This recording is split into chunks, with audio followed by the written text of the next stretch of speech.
I turned 63 years old, I thought I'd retire. Oh, okay, so you're retired and then you just wanted to get out and do something? Yeah.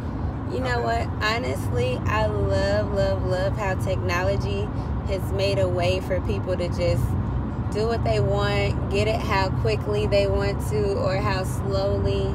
You know, they created Uber, they created so many different avenues for people to, be at leisure and still make money and still, set their own schedule. It's like technology has created more freedom for people, and the people who created the technology are geniuses. Like, hey, I can make a way for all of us to make money. Everybody, hey, use your car, use your gas, whatever. I make money, you make money. What do you want to do? We're like, let's join. And it's dope. It's super dope. I love that about, progression. Because, people get all scared like, oh, Big Brother's watching. Hell yeah, Big Brother was watching on the plantation. Excuse my language, but Big Brother was watching on the plantation, dude. Let's say what it is. This is a free enterprise. You were born into this system as a company. You are your own company. Your birth certificate is your business license. Your social security number is your business credit, and your birth certificate number is your business bank account. And it's all real. And so people try to, avoid it. But if you are your own business, I said, that's why people always say, mind your business. Mind your business. Now, why are you business? You know what I'm saying? I'm 28. Like, why are you business? Because we're really, honestly, so the term goes, mind your business. You are an enterprise. So use that to your best ability. Work through how it works. I made you tell me, but anyway, you said you did tell me, but it just seemed like you got it together. You said it seemed like I got it together. Everybody say that. That's so funny. Everybody says it. They're like, you have it together, honey. Let me tell you, this is my testimony, and I just started a group. I just started a group of 10 people that I'm taking with me in the next 12 months. We're gonna make 6 figures, and I'm serious.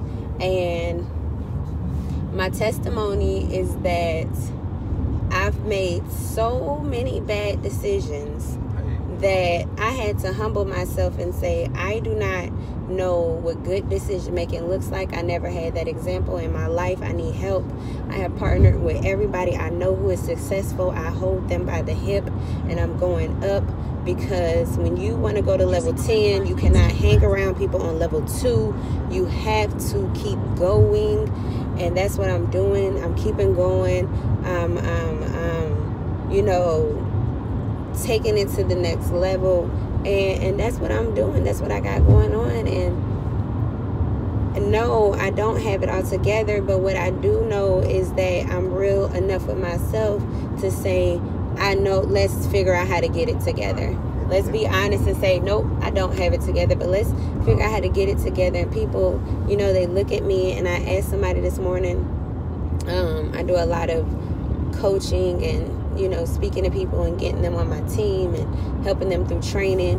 And I asked somebody, what's more important? I'm going to ask you the same question, sir. What's more important, the image or the imagination? That's a tough one there. Is it tough? Yeah. It's tough? Okay.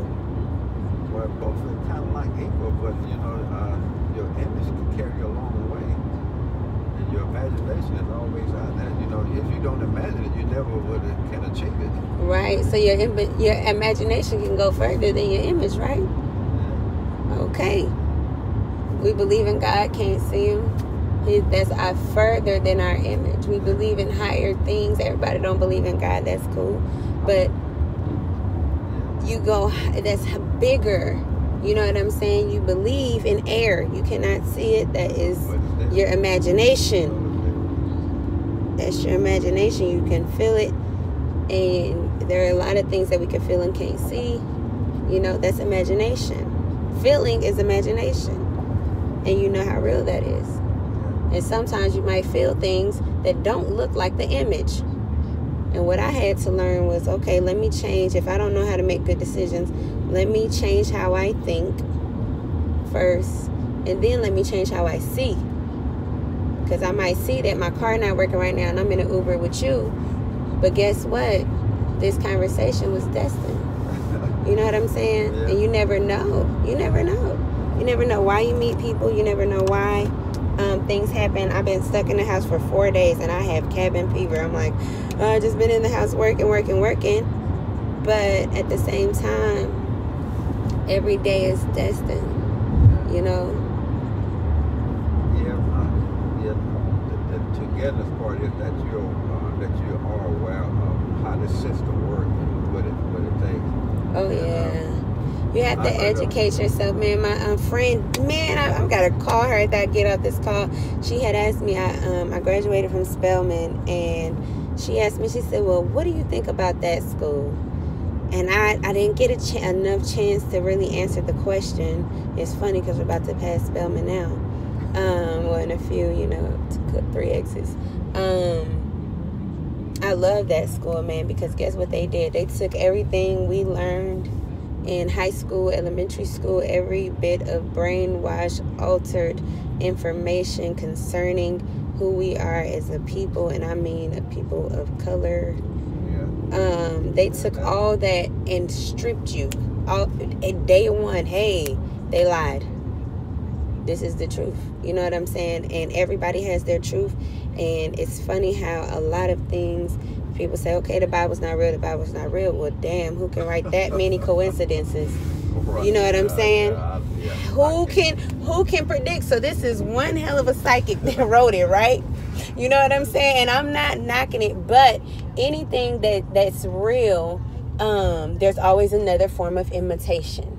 Because if it's real and it's powerful, whatever it is, if it's an invention, if it's a nice car, there's an imitation of it. If it's a nice phone, there's an imitation of it. If anything that's that real and that powerful, there's going to be an imitation of it. And yes, it has been altered. Yes, it has been altered. Yes, it has been used. My favorite movie in the world, and I don't watch TV, I don't watch movies, I don't watch anything. I don't listen to the radio, I don't do none of that. But I can say I have a favorite movie, and it's The Book of Eli. And it really breaks down, the understanding of how knowledge is power. And the Bible is foresight. It's telling you what's coming. That's a lot of power. Everybody want to know what's coming. If you had to choose a superpower and they say, you can know what's coming before it comes. You know how many people would say, yes, me. I'd rather dodge the bull before it comes. You know what I'm saying? But all of it, at Spelman, they kind of help you understand why things were altered and the origination of things, and help you relearn and help you understand how statistics are made and how businesses are made. You even think about your driver's license. Your driver's license is a commercial driver's license. And if you read the description of it, it says this license is for you to do business. So technically, you are not supposed to be driving your car to your grandma's house in the American enterprise. But we're not reading a fine print. We just getting a license.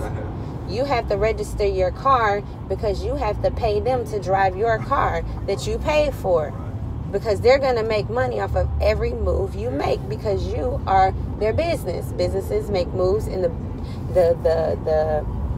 umbrella, the company, the corporation, while these different branches makes money. Every time the business they created makes money. So as you have babies, they made you create a business. That's what they say. Everything you see out here, everything you see, is some money to be made on it. Mm-hmm. And it's the one who pursue it and perfect it. Those the ones get into when they mind their business. That's when they mind their business. And you know what's so crazy? It's even deep to the point where every time you sign your signature, that's a promissory note. That's money transferring from an account that was set up for you from long before you were thought of. And you have these Treasury, Federal Reserve accounts attached to you, right? And the only way that the money can be fronted to the bank on behalf of you. So the money comes from an account that's under your name, whatever your name is. We say your name is Mr. Uber driver, okay, Mr. Uber driver. You have an account attached to your name is account 111, okay? Account 111 is attached to you. Every time you sign your name, the bank, the Federal Reserve loans the bank money on your behalf to loan it to you. So they loan your money to you and charge you for it from your account. Okay, who they playing with? You know what I'm saying? So when you start understanding the system, all right, work through how the system works. Work through how the system works. Because at the end of the day, you can fight against it, and you can just honestly, for real, you don't need none of this as long as you got your spirit. As long as you got your bigger self, your higher self, that's in control and not making them, is making the moves. Yeah, that's what I can't understand about the banks. You know, that all them people go for a loan at the bank, and they want to turn them down. They thought it was their money. They, like I said, they not thought it their money. They thought the money from the Federal Reserve Bank, and they just make a money on us. Yeah, it's crazy. It's a whole system. So that's why it's so funny, because like with the mortgage system, in order for, okay, say you have a home and you take out a mortgage with the bank. As soon as you sign those documents, the bank that loaned you the money receives the amount of the loan into their account from your Federal Reserve account. They receive the money day one. Then they loan you the money from your account and charge you interest on it. And the day they received your money, they took it and put it in mutual funds and tripled it and doubled it and quadrupled it, and they're billionaires off of money that belongs to you, that if you knew how to do it, you can actually go to the bank and claim your own shit. And that's just honest. You know what I'm saying? So at the end of the day, it's funny. And I was telling her, I said, you know, Spellman was a hell of a weapon. You know, in life, there are battles, and life equips you in the midst of the battle with your tools. In the midst of the battle, life will equip you with your tools. So if I know how to do Taekwondo, but I don't really know how to shoot. But in the middle of a shootout, life will equip you with a gun. Like, hey, see, can you get it? Because you got to make it up out of this. You know what I'm saying? And you take those lessons, which are weapons. Your lessons are your weapons. And you get stronger. You become a better fighter. It's so funny. The other day, they're the saying, what doesn't kill you makes you stronger. And it came to me, and it's so funny because when I write, and I write about spirituality and your higher self, I always write big U as in God, and the normal way to write you with a capital Y, lowercase o-u, is you, your regular self and your higher self. And I said, oh, that's what they mean. What doesn't kill you, what doesn't kill your spirit makes you, your spirit, stronger. And I was like, oh, okay. So every time your spirit gets stronger, every battle is like, you know what? I'm in practice training for strengthening. You know, I'm becoming strengthened. I'm in boot camp or something. But every level is an achievement. You don't have to look at it as being horrible. Every level in life is an achievement. Again, I am amazed at the wisdom that you have. You know, wisdom you can't buy, you can't learn it. Wisdom comes from God. So yeah, that's why you gotta let your spirit lead. Cause let me tell you what happened to me. I grew up and I graduated high school with a 4.3, and then I graduated college with a 3.7, and I had a baby. They're like, oh, you graduated from Spelman. She's a genius. She knows everything. I went to South America, lived there, learned Spanish, stayed there 4.5 months. Everybody's like, oh, she's wonderful. I went through a grave tragedy And I really, just gave my life back to God and really just started going to church again. That's where I found my common ground. I said, you know what, that's where I'm going for. This is my safe haven. And one day I was at home and I literally heard the Spirit say loud, I'm talking about so loud, say, you a genius, but you thought that was you, right? I said, huh? Every test, I never studied for a test in my life, had high SAT scores, high LSAT scores, got into law school, and never studied. And then God was like, wait, you thought that was you? I provided you with a whole lot to try to get you where I need you to go.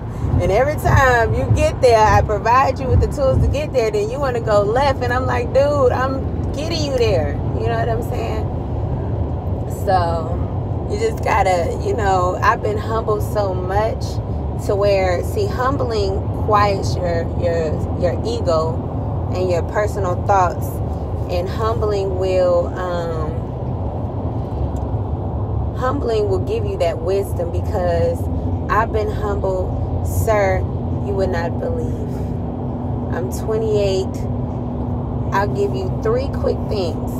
My son's father was murdered in front of me and my son when I was 22. I got married at 23, was in an abusive marriage. At 25, I went to prison. At 27, I came home from prison. I'm 28. I made a lot of bad decisions. And my son will be 9 in 2 months. He lives with me now in that house you just picked me up from. And I left him for 2 years, and his daddy died before that. Stepdaddy beat his mama. I went through a lot. You know what I'm saying? So that testimony in a quick synopsis is, hey, ain't no way. And I don't sit there and be like, oh, woe is me, I went through all this, y'all feel bad for me. Hell no. Learn from me. Do not make the decisions that I made. Even parents, I talk to my friends' parents, I talk to every parent I can talk to and say, hey, don't put your kid out at 18. Don't put them out. Support them to the door. Support them till they a homeowner. Because kids who are forced to get it how they live, and kids who also are spoiled. Another thing, don't spoil your kids, because I was spoiled. And a spoiled person, by any means necessary or unnecessary, will do what they have to do and don't have to do to get what they want. A spoiled person. And as a spoiled adult who's forced to be out there, you'll do and take and do whatever you got to do to get by, and you ain't no bad person. You just raised wrong. You just raised wrong. You know what I'm saying? And life happens, and you go through all this messed up stuff, and then be like, well, I'll understand. No, you do understand. Your foundation wasn't right. So let's talk to people about your kids' foundation. Period. You know what I'm saying? Then from there, it starts at home. So working on my kids' foundation. Going beyond that, helping other people work on their kids' foundation. That's why I do what I do. I'm a vegetarian. I tell people, don't feed your kids meat. Don't feed, if you on food stamps, call me. Let me help you. You know what I'm saying? It's not I'm not talking about, not food stamps. That's not, I like food stamps. WIC. If you're on WIC, let's talk. WIC has certain products that they make you eat. They tell you it's healthy, and they pump certain hormones into those different products because they are trying to eliminate the poor race. Period. And then middle class next. If you are not the high of the high, because they're trying to create their own oasis, they're trying to create their own heaven on earth. So if we eliminate all the poverty, that sounds like golden floors and pearly gates. Right? And mansions everywhere. And it's heaven on earth. And it's the dream we're selling. Jehovah's Witness, or I ain't trying to talk about nobody, but that's what they told me that they talk about, is that heaven is on earth and it's going to be a whole bunch of mansions here. And that sound like Buckhead to me. And that's just how it sound to me. You know what I'm saying? It's possible. So we eliminate all the poor people and have everybody got mansions, then that's the dream we sold them, right? Okay. So it's just like life, will teach you. And honestly, I look back, I call my mama, I say, you know what? Hey, I'm sorry. Because everything I went through, I just realized that I thought back, went down memory lane, you told me. I went down memory lane and I started hearing these little voices, and every single thing I did, you said not to do, I did it. And then now I'm here, and now what? And then you like, well, no wonder why certain kids do get kicked out. Like, hey, you 18, you hard-headed, you ain't trying to listen. All right, you want to be grown? Go ahead. Bye. Wow. But you have to and I'm like, I want my child to understand. I know I'm your parent. I know you think I'm just out of touch from Mars, but guess what? I understand. Like, I want him to understand so clearly that I understand that I'm not a foreign creature, because I felt like that about my parents. Oh, they don't know. You do know, duh. They lived it. You got to get that. They lived it. You know what I'm saying? So at 28, you look back like, oh, yeah. They had to know. Because now I know, because now I've lived it. So now I can